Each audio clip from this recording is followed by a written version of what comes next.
نیازی صاحب، آپ کے خیال میں، اب آپ ہیں بھی پنجاب میں، کیا وجہ ہے کہ مریم نواز نوجوانوں سے یونیورسٹیز میں جا کر تو انٹریکٹ کر رہی ہیں، لیکن ساتھ ناروال میں انہوں نے جلسہ بھی کیا؟ شہباز شریف صاحب بطور prime minister D G Khan میں جا کر جلسہ کرتے ہیں، یہ نون لیگ کی سٹرینتھ کو ظاہر کر رہا ہے کہ ان کے پاس کوئی کارکردگی ہے بتانے کے لیے، یا ان کی اس وقت پریشانی کو ظاہر کر رہا ہے، کمزوری کو ظاہر کر رہا ہے؟ میں دو باتیں میرے خیال میں ضرور کر دوں.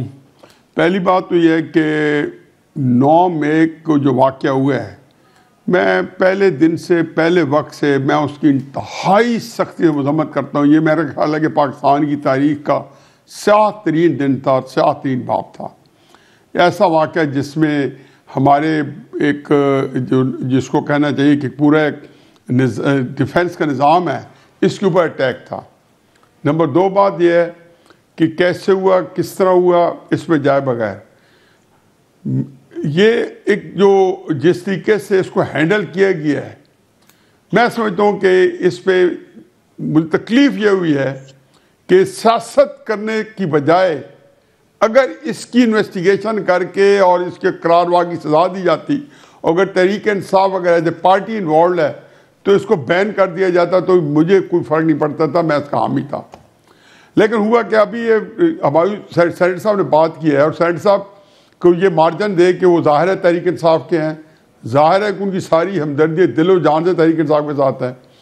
انہیں بات کی، اور یہی میری جو بون آف کنٹینشن ہے، یہی میری جو وجہ نزاع ہے. انہوں نے کہا جی حسان نے اندر نہیں گیا تھا، بالکل صحیح کہا ہے. انہوں نے کہا انہوں نے پتلون اٹھا رکھی تھی. یہ اب اس پہ سن لیں، اگر واقعی اسے پتلون اٹھا رکھی ہوتی تو میں اس کی اسی طرح مذمت بھی کرتا، اور جس نے بھی کو اٹھاتا تو اس کی مذمت کرتا کہ اس طرح کی وردی کو کسی طریقے سے آپ جو ہے اس کے تقدس کو پامال نہ کریں. لیکن میں افسوس یہ ہے کہ یہ ایک کانکوکٹڈ سی یہ کلپ تھا. میں نے چلوائے بھی ہے، جیو پہ چلوایا خانزادہ صاحب کے پروگرام میں یہ بات بتاتے ہوئے. آپ دیکھیں گے کہ وہ تقریر کر رہا ہے اور اس کو پیچھے سے کسی نے وردی اٹھائی ہے. کس نے اٹھائی ہے اللہ جانتا ہے. ہاں، اس نے جو کمنٹ دیا ہے وہ ان بیکمنگ تھا، وہ ایبنوکشس کمنٹ تھا کہ جی کسی کی ورد کی ویسٹ جو ہے زیادہ ہے. تو آپ اس سے اندازہ لگیں. لیکن مجھے افسوس ہے کہ جنہوں نے کیس بنایا ہے، یہ جنہوں نے یہ وائرل کیا اور یہ تاثر دیا ہے کہ اس نے وردی اٹھا رکھی ہے، ان کو یہ پتا وہ جھوٹ بول رہے ہیں. اگلا میرا کمنٹ یہ ہے کہ اگر ریاست جو ہے اپنا مقدمہ آگے بڑھانے کے لیے جھوٹ بولتی ہے، اپنا جھوٹی جو ہے وہ گراؤنڈز لیتی ہے، تو اس ریاست کے بارے میں اس کا مطلب ہے کہ میں اس کی بے بسی اور لاچاری پہ مجھے ترس آتا ہے. دوسری بات جو آپ نے ابھی ایک جو کی تھی، خیر وہ جلسے کر رہی ہے نون لیگ، مریم نواز جلسے کر رہی ہیں نون لیگ جلسے کر. دیکھیں جلسے سیاسی جماعتوں کو جلسے کرنے چاہیے. میرا تو نون لیگ سے جو ایک اعتراض ہی تھا کہ آپ کیسی سیاسی جماعتیں ہیں کہ پچھلے 7-8 سال سے آپ for all technical and practical purposes sabbatical leave پہ ہیں. 2008 سے کیا پوری کیمپین چلائی 2008 الیکشن کی. نواز شریف صاحب، مریم نواز صاحب جلسے کر کے گئی ہیں، مجالہ کسی نے کی ہو کسی طرح کی. دوسرے اور اس کے بعد آپ دیکھ لیں عمران خان صاحب وزیر اعظم ہو کے جلسے کرتے رہے، انٹرویو دیتے رہے. تو نیائی صاحب ساتھ ساتھ ان کو اپوزیشن کو بھی لیول پلینگ فیلڈ دینی چاہیے جلسے کرنے کے لیے. پی ٹی آئی کو اجازت نہیں ہے. کون نہیں کرتا؟ بھٹو صاحب کرتے رہے. کیوں آپ کو، مجھے کیا اعتراض ہے؟ آپ کو کیا اعتراض ہے؟ کیوں نہ سیاست کرے؟ لیول پلینگ فیلڈ کیا ہوتی ہے؟ مطلب کہ عمران خان صاحب جب تقریریں کرتے رہے اور اپنی تقریروں میں انٹرنیشنل فورم پہ جا کے اپوزیشن کو کی جو مٹی پلیت کرتے رہے، پاکستان کو بدنام کراتے رہے ہیں، تو کیا وہ ایسا نہ قدم تھا؟ مطلب میرے خیال ہے کوئی حد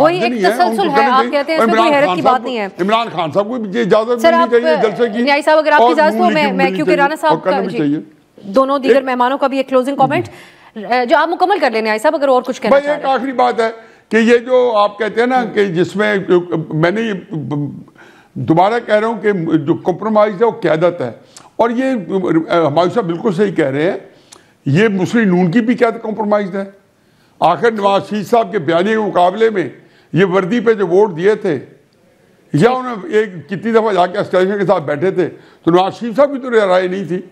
یہی بھٹو صاحب بیچارے بھی زندہ تھے. تو یہ پارٹیوں کی یہ بدقسمتی یہی ہے کہ ان کے ٹاپ لیڈرشپ جو ہے وہ جا کے ہینڈ ان گلو ہوتی ہے اسٹیشن کے ساتھ. ہم ضرور چاہیں گے ہماری اس کو ہم براڈر، کیونکہ ایک ایشو ہے کہ ایک سیاسی جماعتوں کی قیادتیں کیوں کمپرومائزڈ ہوتی ہیں، کون سے عناصر بیچ میں شامل ہوتے ہیں، اس پہ ہم آنے والے دنوں میں ضرور چاہیں گے. رانا صاحب کوئکلی آپ اس پہ کامنٹ کیجئے. پتن تنظیم ہے جنہوں نے الیکشن اصلاحات کے حوالے سے الیکشن میں بے ضابطگیوں کے حوالے سے انہوں نے رپورٹ جاری کی تھی. ان کے دفاتر اور پتن کے جو سربراہ ہیں ان کے گھر کے اوپر جو ہے وہ چھاپے مارنے کی اطلاعات آئی ہیں. تو یہ جو جلسے ہیں ان سے اور یہ جو رویہ حکومت کے اور جو الزامات لگ رہے ہیں وہ تو نہیں دھل جائیں گے. تو اس کی کوئی وضاحت P T I Muslim league نون کی حکومت کیوں جاری نہیں کرتی کہ ایسا کیوں ہو رہا ہے اور آپ پہ فاشسٹ ہونے کا الزام لگ رہا ہے؟ دیکھیں مجھے نہیں پتا کہ کیوں کسی کے گھر پہ چھاپے مارے گئے ہیں، لیکن میں یہ ضرور کہوں گا کہ اگر الیکشنز کو آپ نے قابل قبول بنانا ہے تو اس کا جو وزن ہے یا جو بوجھ ہے وہ سیاسی جماعتوں پہ ہے. جب تک وہ اکٹھے ہو کے بیٹھ کے ایک ایسا میکینزم نہیں تیار کرتی جس میں جو رولز آف دا گیم ہے وہ خود اس پہ اگری یا سائن آف نہیں کرتے، تو یہ آج کر لیں، آج بیٹھ جائیں تاکہ 2029 کا الیکشن جو ہے وہ ساری جماعتوں کو قابل قبول ہو. تو یہ جب تک نہیں ہوگا تب تک ہم اسی طرح الزام لگاتے رہیں گے. تو اگر ہم نے آگے کل جو ہوا اس پہ تو ہم کبھی بھی سیٹل نہیں کریں گے کہ کیا ہوا نہیں ہوا، یا اس پہ بحث جاری رہے گی. لیکن جو آنے والا الیکشن اسی پہ بیٹھ جائیں تاکہ کم از کم وہ تو ٹھیک ہو جائے اور وہ سب کے لیے ایکسیپٹیبل ہو. سینیٹر صاحب آپ بیٹھے تو اپوزیشن کے ساتھ ہیں، اپوزیشن کا جو اتحاد ہے اس کو اس حوالے سے بھی دیکھا جا رہا ہے کہ مولانا صاحب اور پی ٹی آئی دونوں کی اگر سڑکوں پہ جو پاور اگر نظر آ جاتی ہے، عوامی طاقت، تو وہ ایک بہت ہی مشکل صورتحال ہو سکتی ہے حکومت کے لیے.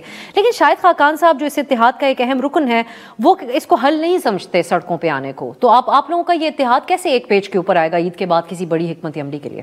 دیکھیں میں ایگری کرتا ہوں، سڑکوں پہ آنا کوئی حل نہیں ہے. سڑکوں پہ آنا تو ایک قسم کی جب ساری چیزیں نہیں ہوتی تو پھر آپ کے پاس جب کوئی اور چارہ نہیں ملتا تب آپ آتے ہیں. دیکھیں لیٹرز کی بات کرتے ہیں، مارٹن لوتھر کنگ 1963 میں انہوں نے بھی لکھا تھا، ان کے اوپر یہ تھا کہ آپ یہ جو سول ڈس اوبیڈینس لیٹر کے وہ جو کہہ رہے تھے وہ اس کو پروموٹ کرتے تھے. تو انہوں نے کہا تھا، اپنی جسٹیفائی کیا تھا، انہوں نے کہا تھا، اور یہ بڑا فیمس ان کا فکر ہے، انہوں نے کہا تھا کہ injustice anywhere is a threat to justice everywhere. اور اس چیز سے انہوں نے اس لیٹر میں اس چیز کو لے کر انہوں نے جسٹیفائی کیا تھا کہ سول ڈس اوبیڈینس موومنٹس ہونی چاہیے. نمبر 2، ہمارا جب پاکستان تحریک انصاف اور یہ ساری اپوزیشن جماعت سے ایک ساتھ ملیں گی تو تبھی حل ہوگا ان سب کا. لیکن ایک بات یاد رکھیں، آپ کو پتہ ہے، آپ کہہ رہی ہے فاشسٹ رجیم کی بات کریں، یہ ابھی خود کہہ رہے تھے، آپ کو پتہ ہے کہ جو اکنامک انٹیلیجنس یونٹ والوں نے اس حکومت کو 3.25 پوائنٹ دیا ہے جبکہ مشرف کی حکومت کو 3.92 تھی. وہ سمجھتے کہ یہ مشرف کا جو مارشل لا تھا یہ اس سے بھی زیادہ برا ٹائم ہے.